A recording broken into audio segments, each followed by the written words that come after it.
Anthony Kiedis, born November 1962, is an American singer, songwriter and rapper, best known as a founding member and lead vocalist of the alternative rock band Red Hot Chili Peppers. Kiedis and his fellow band members were inducted into the Rock and Roll Hall of Fame in 2012. Kiedis was born in Grand Rapids, Michigan to Margaret Peggy Nobel and struggling actor John Michael Kiedis, known professionally as Blackie Dammit. His paternal grandfather's family immigrated from Lithuania in the early 1900s. In 2004 he wrote that his paternal grandmother, Molly Vandenveen's heritage was a pastiche of English, Irish, French and Dutch. In 1966, when Kiedis was 3 years old, his parents divorced and he was raised by his mother in Grand Rapids. His mother later remarried and had 2 more children. Each summer Kiedis would visit his father in Hollywood for 2 weeks, a time during which the two would bond. He idolized his father and recalled those trips to California were the happiest, most carefree, the world is a beautiful oyster times I'd ever experienced. In 1974, when Kiedis was 12, he moved to Hollywood to live with his father full-time. Kiedis's father sold drugs which had an impact on Kiedis, as the two would often use marijuana and cocaine together. Kiedis accidentally tried heroin for the first time at age 14, mistaking it for cocaine.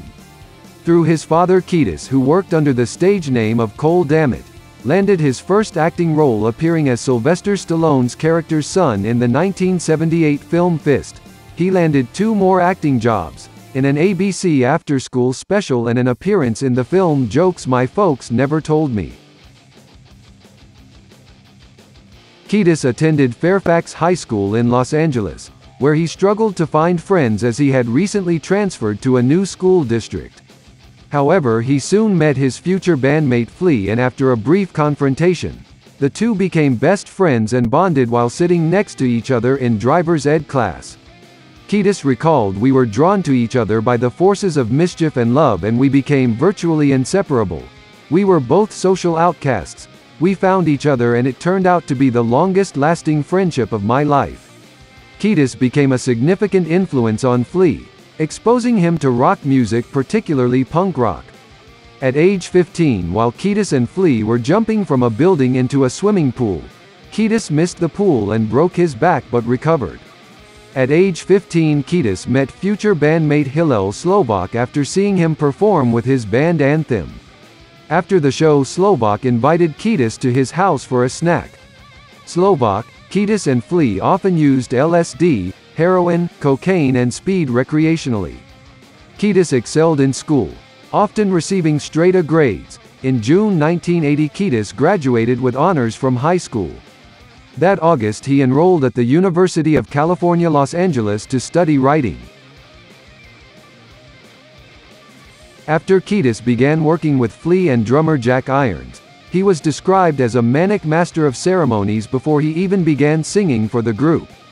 Irons and Slovak had begun playing together in high school while performing in a band called Chain Reaction.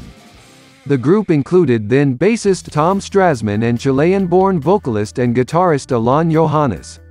With Strasman set on becoming a lawyer, he quit the band to keep his grades up and focus on college.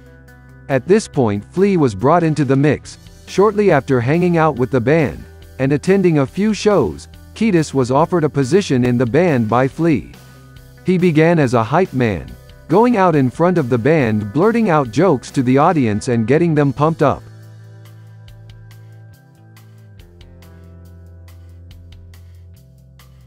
Anthony Kiedis teamed with Slovak, Flea and drummer Jack Irons in a band called Tony Flo and the Miraculously Majestic Masters of Mayhem.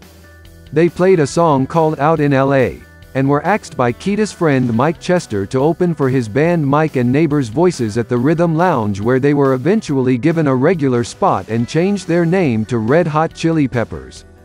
They played at various other venues and eventually garnered attention at a strip club show when they played nude but with socks on their penises.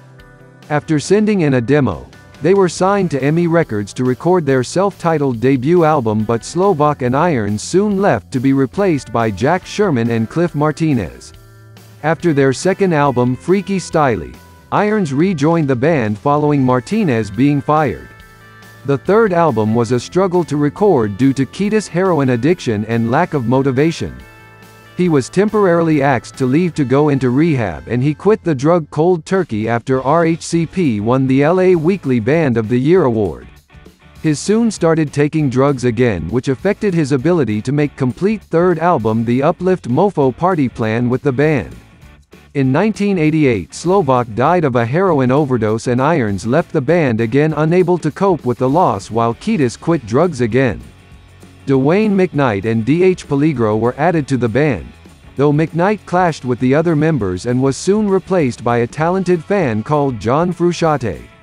Peligro was then fired and replaced by Chad Smith for the fourth album Mother's Milk in 1989.